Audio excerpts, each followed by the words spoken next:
Talking today with Mårten Mickos, CEO of Eucalyptus Systems, and formerly Mårten was with MySQL, which, as we all know, was purchased by Sun Microsystems and had was a tremendous success. So, Mårten, really excited to talk to you. I know you were an executive in residence at Benchmark. The world was essentially your oyster, and you decided to go to Eucalyptus Systems. So, can you tell us a little bit about Eucalyptus's value proposition, and what are you bringing to the market? Sure. Yes, I love the team here, and that's why I applied for the job. So Eucalyptus is a private cloud software platform, and it's a little bit complicated to explain it, but then it makes perfect sense. Mm-hmm.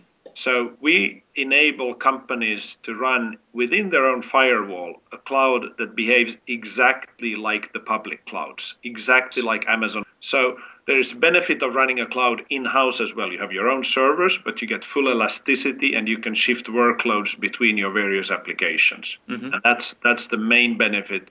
So it's used by those who need to run something in-house, and it's used by those who build hybrid clouds, meaning they have workloads both on the public side and on-premise. So what are examples of some of your current customers? And then in more generic terms, what are characteristics that make a really good customer for Eucalyptus? So the basic need that they all have is they have unpredictable and variable workloads. Mm-hmm. And the most typical use case is a scalable web service. So something that runs on the web or it's a mobile application. And a good example there is Puma, the shoemaker Puma. Mm-hmm. They run all their websites on Eucalyptus. They have a number of mini websites that they run for various products and campaigns, and they cannot know which of those sites will need the resources at any given point. But with Eucalyptus, they are capable of switching over the resources to where they are needed the most. Mm-hmm. Yeah, I know you have a number of Fortune 500 companies. I think at last count, did you have 21 of the Fortune 100? Is that correct? Or? Right. So when you start a Eucalyptus Cloud, you have the opportunity to check in with us and see find the latest updates. And in 2010, 21 of the Fortune 100 companies did so. Wow, that's impressive. So I know you recently launched the third iteration of Eucalyptus's Enterprise Edition. What are some of the additional features that edition is providing, and how is that going to make your product even more extensible in the market? So we are the most mature product and with the biggest install base in the whole industry in this specific part of private cloud software platforms. Mm-hmm. And now with generation 3 of Eucalyptus, we are adding high availability into the actual product. So you've always been able to run HA applications on top of Eucalyptus, but now the actual cloud platform itself is also H8. Wow. So that's the main new feature we have. And there's a bunch of other features and bug fixes and improvements in the product. Sure, no doubt.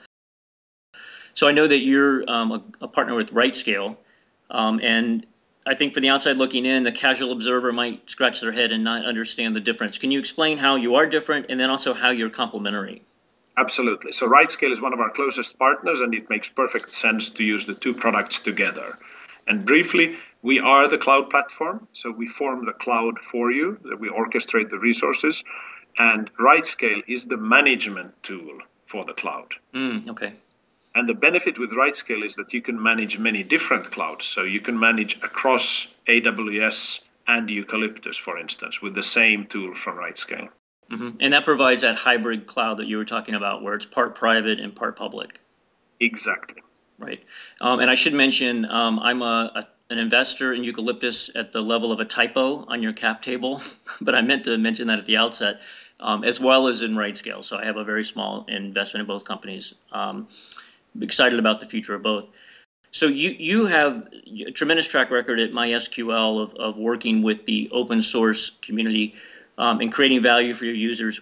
What are some of the things that you've done at Eucalyptus to leverage the open source community to bring similar value to Eucalyptus's users? So first of all, we just simply believe that open source is a superior way of producing software. You get higher quality software faster. Mm-hmm. And that's why we do it at Eucalyptus, because we want to be a leader in the market, and this is a way of doing it. Mm-hmm. We also believe, and as we did at MySQL, that it's important to have a business model that revolves around the open source product so that you can fund the further development of the product.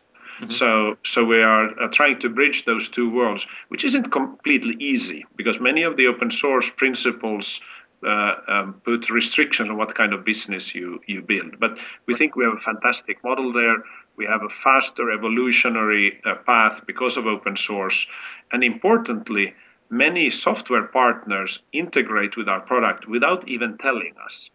So we don't need to reach out to them to ask them to integrate because they just grab the product, they read the documentation, the code is open, the APIs are open, so they can integrate just like that. And we see that all over the world, and it creates a strong ecosystem of adjacent value-adding products that run on top of Eucalyptus or with Eucalyptus, enhancing the overall experience for the customer. Right. Yeah, there's always that natural tension between the free elements or the sort of open elements of open source, and then the commercial players like you and MySQL that come into the market and add tremendous value. As long as the community is seeing that there's a quid pro quo and a value exchange, it tends to work well. But certainly a lot of companies have not been able to pull that off, and you have a track record of doing so, and you continue to do it at Eucalyptus. I do teach at UCSB, and I work with a lot of young people, and the cloud ecosystem's hot right now and has been for a while. Do you have any advice for an emerging entrepreneur that's considering starting a company in the cloud ecosystem? Do you have any words of wisdom for them? So I think it's wonderful when people start new companies, and we who are entrepreneurs always said this is the best time ever to start a company. We always say it. Of course. And I believe in it. Right. So some practical pieces of advice is, on the one hand, when you start a company, it's good if you start it around something you understand and maybe something you have worked with yourself and maybe even a problem you've encountered yourself. But you must also have the openness to look at what the markets really need. Because say you study computer science at the university and everybody there is working on the same problem, and the risk is that everybody starts a similar company. Right. And you should take the time of going out asking customers what would make most sense and be open to their input. Yep. No, that's good advice. I think you're right. You want to try to solve a problem that you've encountered because you have the first-hand experience, but you also want to be careful that you're not so myopic that you're solving a problem that's really important to you but may not be important to the market. Exactly. And I saw it at MySQL. There have been so many database startups in the world. Sure. And the world needs databases, but not that many. Right. Absolutely. Then when it comes to cloud, my personal belief is that if you are going to build a really successful company in the cloud, you should not give it a name with cloud in the name or some Latin name of clouds. Yep. I think over time we will realize that there are too many companies that have similar names, and it gets confusing. To name your company after the industry you are in is a little bit, sort of can turn into a sort of a banality, and it doesn't look as, it doesn't give the right impression. So I would urge entrepreneurs to find some other name than cloud something. Yep. I think that's good advice as well. I remember sitting with Torsten von Eichen, who's one of the founders at RightScale, and he had a different problem back then. He was concerned no one would know what the cloud was. That was back before it wasn't an overused term. It clearly is overused now. It kind of reminds me of circa 1999 when everything was .com, whether it made sense to be a .com or not.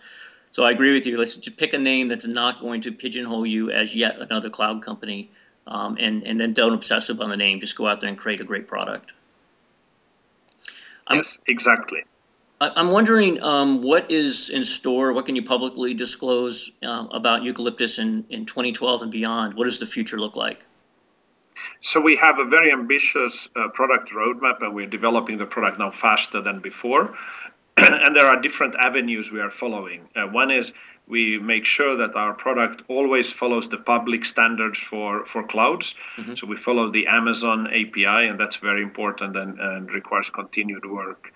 We also integrate more closely now into enterprise solutions, identity management and other things, systems management, where we need to have a close integration. Then we keep adding horsepower to the platform, so more throughput, make sure that latency stays down, enable easy scaling into massive clouds.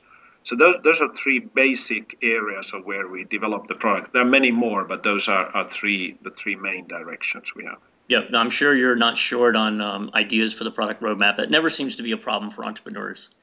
It's always no. The problem is the opposite. You need to focus. You need to be very focused into choose your target market and develop the features they need and nothing else. And that's a difficult decision. And every day we discuss it internally and decide what to cut out of our roadmap so that we are very focused and successful in what we do. Yeah, I agree. Again, I often tell students the hardest thing about being an entrepreneur is deciding what not to do with your day, not what to do. Because you come in the morning and you can do anything, and that's the problem. You can do anything. That's the beauty of being an entrepreneur, but that's also the downside. Well, Martin, I appreciate your time. I'm really excited about Eucalyptus. Look forward to its bright future, and I know my readers of this blog are going to enjoy this interview as well. So thank you again for your time. Thanks, John, for a great discussion. I think.